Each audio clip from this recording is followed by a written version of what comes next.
सो ये जो स्पीच थी, आज बिजी थे वो दिन भर। हम लोगों को ओबामा और बाइडन के स्पीच राइटर्स का पता है, मोदी जी के स्पीच राइटर्स का नहीं पता है। लेकिन आज की स्पीच बहुत ही पावरफुल थी और फ्यूचर का वो प्लान भी बता रहे हैं कि आगे क्या होने वाला है। और जैसा उन्होंने कहा कि भविष्यवाणी मैं करता नहीं हूं, लेकिन लोगों ने कह दिया कि 2024 की हैट्रिक भी अब करीब करीब गारंटीड है।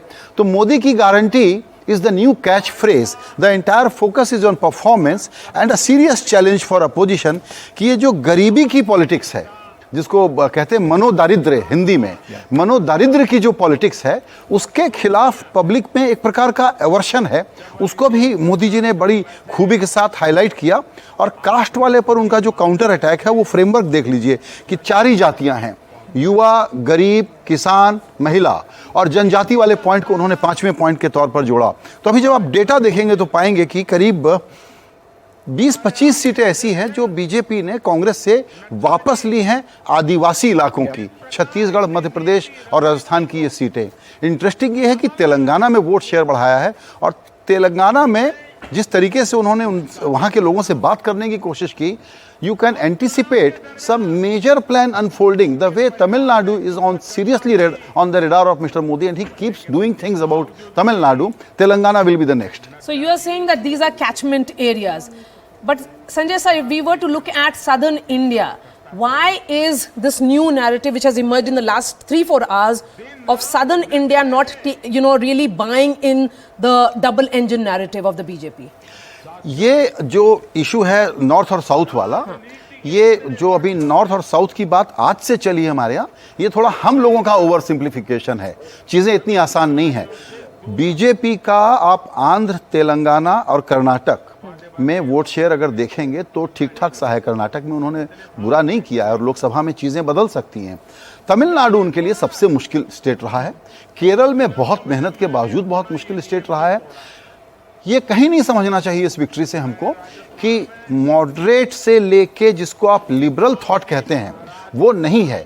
बीजेपी का हिंदी हार्टलैंड वाला लिंगो और वो अप्रोच साउथ में नहीं चल रहा है, ये बीजेपी को रियलाइजेशन है।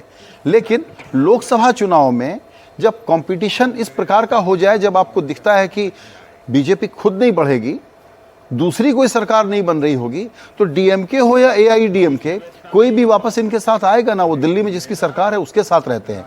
तो दक्षिण बीजेपी के लिए डिफिकल्ट एरिया जरूर रहा है। इसका मतलब ये नहीं है कि they are not making slow progress, they are making actually very convincing progress. In fact, one point which I found interesting, if you look at the Congress campaigns in all of these states, a large part of it, almost all of it, was based on a negative agenda.